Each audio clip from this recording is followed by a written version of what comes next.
સમાચારોની વિગતવાર વાત કરીએ તો રાજકોટ જિલ્લાના ધોરાજી નગરપાલિકાના પ્રમુખ અને ઉપપ્રમુખ પદ માટે ચૂંટણી યોજાઈ।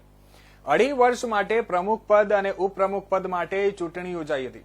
ધોરાજી નગરપાલિકાના ટાઉન હોલ ખાતે ડેપ્યુટી કલેક્ટરની અધ્યક્ષતામાં ચૂંટણી યોજાઈ।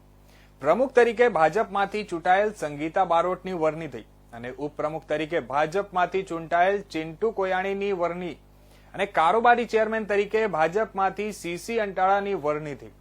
પ્રમુખ ઉપપ્રમુખે ધોરાજીના વિકાસના કામોને વધુ વેગવંતા બનાવવાની ખાતરી આપી છે।